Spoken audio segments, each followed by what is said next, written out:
Oh, hello. My name is Mara, and welcome to Books Like Whoa.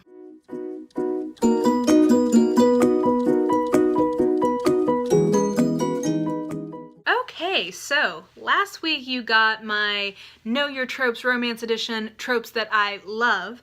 So this week you're getting my Know Your Tropes Romance Edition, Tropes That I Hate. Now, hate is a little strong, obviously, but you know, some of these I legitimately hate.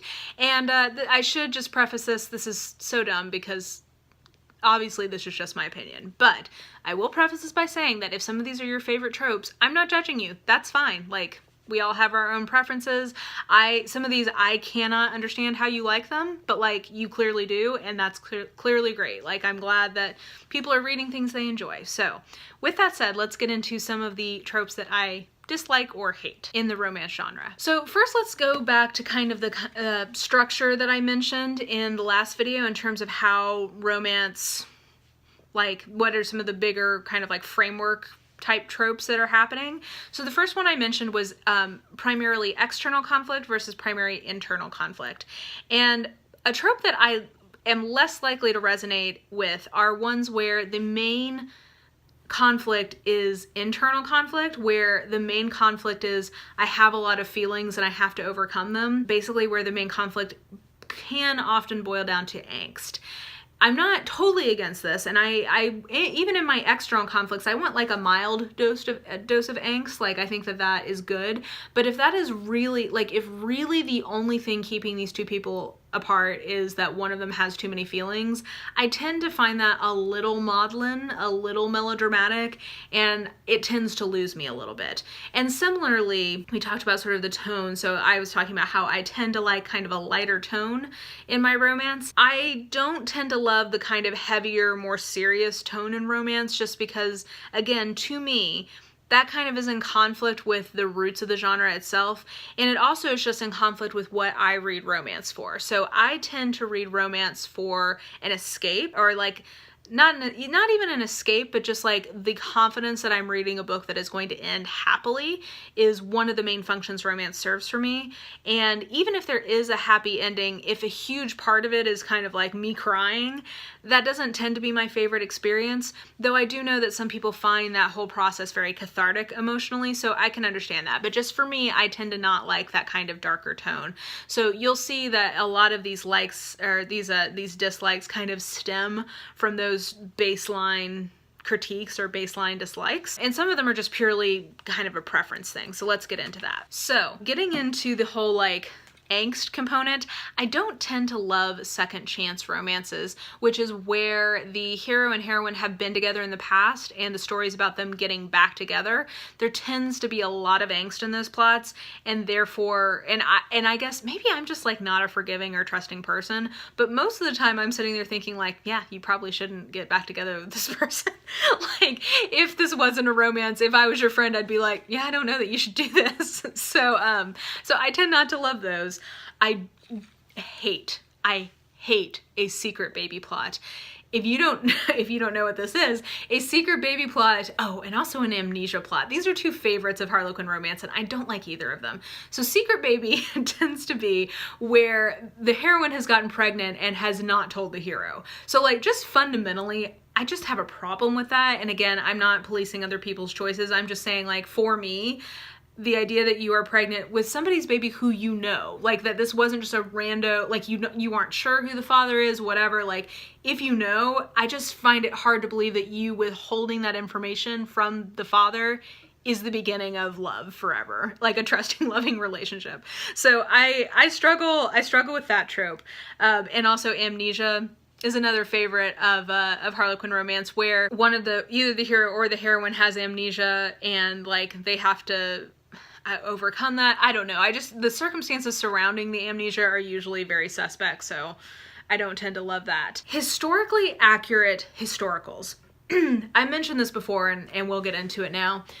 I have a real problem with people fetishizing historical accuracy in historical romance, particularly historical romance, but historical fiction in general. Guys, here's the deal. The job of historical fiction is to create enough verisimilitude of the historical milieu that you can suspend your disbelief that this is being written by a contemporary person. the fact that we do not have more diversity, particularly in historical romance, stems, we'll talk about the other reason later, but in part because people are so focused on historical accuracy. Oh, well, you know, there never could be a black kind of like middle-class guy in London in 1860. Like that just couldn't happen. So I refuse to engage with this. Well, you know what else couldn't happen? There wouldn't be 3,000 single hot dukes running around dying to marry like these little wallflowers. Like that is also not historically accurate. So my problem with it, and I'm sorry again, if this is something that really bothers you, like I understand, because I know there's some people who are like history majors and like the inaccuracies just like completely pull them out of the fantasy. So like I'm giving you some wiggle room, but in general, that attitude towards historical accuracy is really perception of historical accuracy, and I would argue that that perception is highly, highly colored by class and racial stuff. So here endeth the rant, but if that is like a huge premium in the historical, that tends to just put me off because I feel like this is a fantasy. Like essentially any genre fiction is fantasy. Like we have fantasy fiction, but like romance is a fantasy. Mysteries are a fantasy. Like all of these are fantasies, and getting too caught up in the realism of it as opposed to the author's ability to make you suspend your disbelief and accept the fake realism, I think perpetuates like diversity issues. Here endeth the rant now. So we'll just go ahead and skip to the other thing that I think is really holding particularly historicals, but romance in general from having better diversity stuff, is kind of a focus on and fetishization of wealth. And this is a part of the fantasy component I was just talking about, that like part of the hero and heroine having a happily ever after for most people involves them being financially secure. So usually what that means, like I'm not saying that there's not kind of like more middle class or working class stories or hero and heroines. There certainly are, particularly in contemporary, but in historical there's this huge focus on the rich because there's this idea of like, how could a peasant have a happily ever after? And like, fair. In a lot of ways, like I get that. I think that's fair. But I think the wealth fantasy of romance, again, can really hold back having better class representation and having better racial representation, particularly in historicals. So I think people who are doing a great job of like challenging that, the one that comes to my mind is Alyssa Cole. Like I think she's doing interesting things with trying to challenge that. But anyway, that's a side note. Yeah, that bothers me. Kind of along the lines of fetishization is I don't like stories where virginity is fetishized for either gender, but this is particularly egregious with women. This also feeds into another thing I hate, which is not like other girls. So there's a lot of like slut shaming that can happen in some of these books, and I really don't appreciate that, because just because the heroine isn't promiscuous doesn't make her more valuable, or if she is promiscuous, that also doesn't make her more valuable. Like she's just valuable because she's a human person. So I think romances, in the development of the genre as we know it today, particularly in the 70s and 80s, there was a lot, even in the 90s, what am I even saying? There's a lot of focus on like the heroine's virginity, and sort of what scholars say is this idea of kind of like the heroine, it reflecting attitudes of the times, that to be a good girl meant to be somewhat sexually pure, and so the hero's job is to be like sexually aggressive and like draw that out of her, and he's the only one who can do that. And there's a lot of sort of like feminist and like literary studies stuff happening, kind of talking about why that was such a trope. But it's 2018 and I'm not that interested in that trope anymore. Like it served its purpose, it needs to die. We're in a very different place culturally in terms of how we talk to women and girls about their sexuality. So I just don't like it when the book is too focused on like, oh, she's a virgin, and like that means she's, you know, this sexual encounter is, you know, like more important or whatever. I'm not saying that like loss of your virginity is not like an important moment in anybody's life. I'm just saying that like making it like, oh, well, your magic dick has taken my crystal pure virginity, so that means we have to be together forever. It's like, that's not how life really works, and I don't think it's healthy to continue to reinforce that fantasy. So that plays into generally, I don't like what is called old school with a K. or patriarchal attitudes in my romances. Like, I have very low tolerance for that. If I start detecting it, I'm probably going to DNF a book. And a lot of these things that I don't like kind of tie back to that. There's that. I don't like conflicts that could literally be resolved with one conversation. So like, if the entire conflict of a 300-page book is that one of you cannot man up, woman up, whatever, and have a hard conversation like a goddamn adult, I don't want to read about it. Like, I can't even with that. Don't like what I call generic one-night stand to more stories. So this is particularly egregious, I think, in new adult and in contemporary romance in general, where essentially there's so many stories of, oh, we hooked up this one time, but now it's turning into something more. I think the reason that's a fantasy is because people want that to be true much more often than that is a thing that actually happens. Like, if you have a one-night stand, I'm not saying it's impossible that develops into like a lasting, like, forever relationship, but like, usually if you're going in for a one-night stand, you're both pretty clear on what you're trying to get out of that encounter. So there's just a lot of them, and that just boils down to I'm sick of those. I don't like silly books that are taking themselves too seriously. I think that that's true in general, but I do think that there's a lot of that in romance where it's like, this is a really silly book, and I wish you would just be like on board with the fact that this is a really silly book and not pretend that this is something different. I'm not into like erotica or highly erotic romance, just because in general, I think that is approaching the level of reading romance for something that I don't read romance for. Maybe that's what that boils down to. Like, I don't need to read romance to have a rich sexual imagination. And I'm not judging anyone who does. I'm just saying that for me, like, that's not necessarily what I need romance for. So I tend to get a little impatient with those because it's just like, oh God, are they fucking again? Like, come on. What are we, like, is it gonna be in the back of the car this time? Like, is it gonna be up against a public restroom wall? Like, what position? It just gets to be a lot. And a lot of times it's bondage, and I think that the power dynamics in bondage stories is very difficult to get right to the place where I don't feel weird about it. I also don't like enemy to lover tropes. I don't hate it, but it's just not my favorite. It tends to be, I don't know, like, I just don't think that you radically change your opinion about somebody that much all that often. So I don't know. I just don't love that.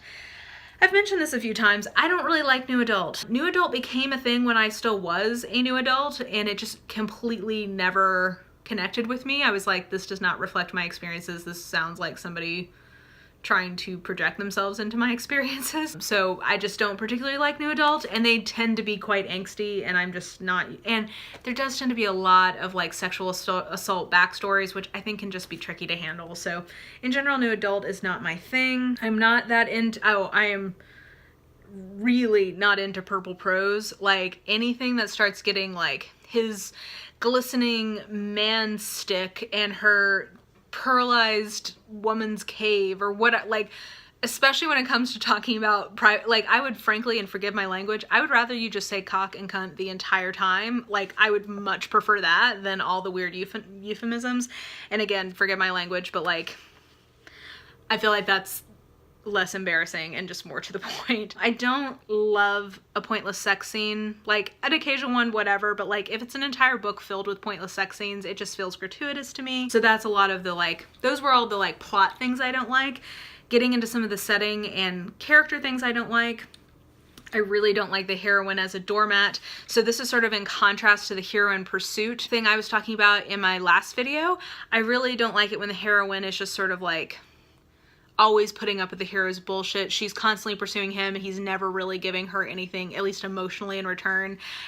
That just feels icky and too close to real life, to be honest to you, like that just happens too much, so I don't love that. I cannot deal with an overbearing alpha male.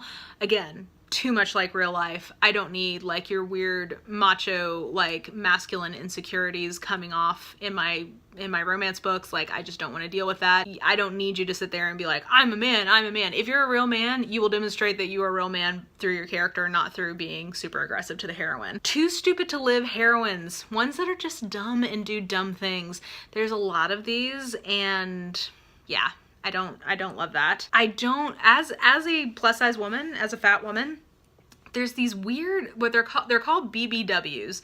big, beautiful women, and there's these weird tropes where it's almost like fetishizing their size, and I don't like that any more than I like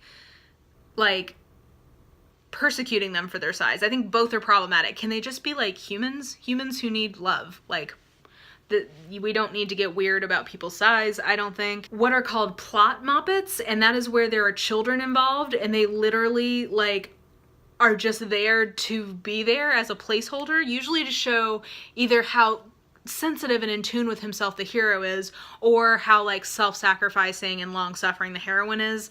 Generally, children in romance, I don't think very many people handle them as actual people, and therefore they tend to not be a great addition, in my opinion. Some people love romances with kids, but I just don't tend to like them. And then this last one is controversial and not absolute. Well, there's there's one more with setting. This one is about character. I do not like gay romances between two men written by straight women.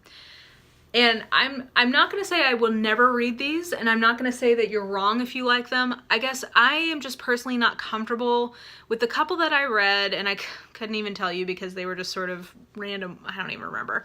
But like, I read a couple that were recommended on Smart Bitches Trashy Books, which is a great blog.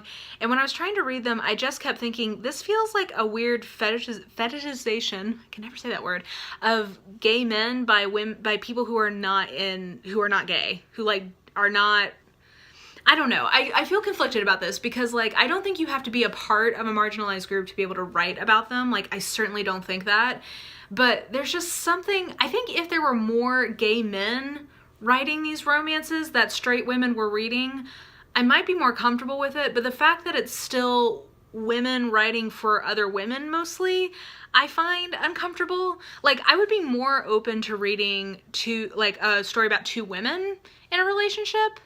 I don't know. Like, again, I know that there's a lot of people who love these tropes, and I you know, the author I've never read that I should try, because this is the one that comes up a lot, is KJ Charles. I think she writes like historicals.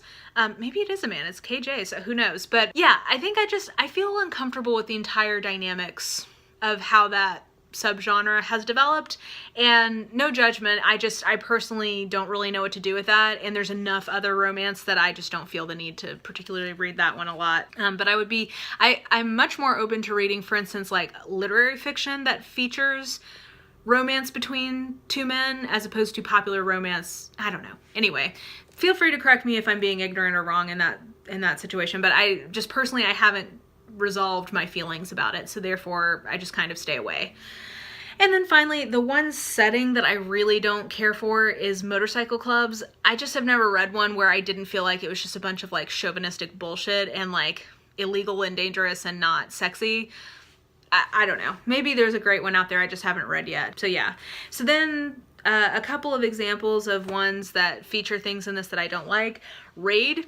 You guys know how I feel about that one. I talked about that in my year-end wrap-up. I hate that book.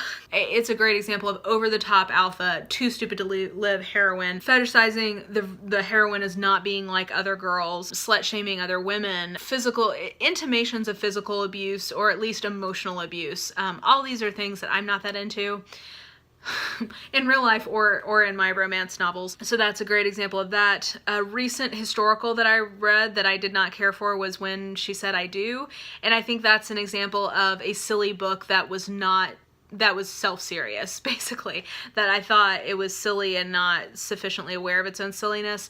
It also is a book that did not sufficiently confront the conflicts that it was setting up, so that's a great example of historical in that respect. And that's really the only ones that come to mind right now. I read a lot of books I didn't like in the romance genre early on in my reading, and I pretty quickly started realizing what I do and don't like, so luckily I don't read as many bad ones anymore. Those are all of the tropes that I dislike, hate, or ambivalent, have like mixed feelings towards in the romance genre. So again, I'm sure those of you who actually read quite a bit of romance are gonna have thoughts and feelings about this, so if you do, definitely let me know what those are. Civilly, this is all in good fun. I'm allowed to like what I like, and you are allowed to like what you like, and we don't always have to agree. But anyway, I hope that this was, you know, interesting to you. If you've never read romance before, I would love to hear what you think about some of these existing tropes that maybe you hadn't heard about. I think that that's gonna do it. If you enjoyed this video, please do like, subscribe, follow me on the social medias if you are so inclined. I have all that information listed in the description box below. I think that's gonna do it. I hope you guys are having a really wonderful day, and I will just talk to you soon. Bye!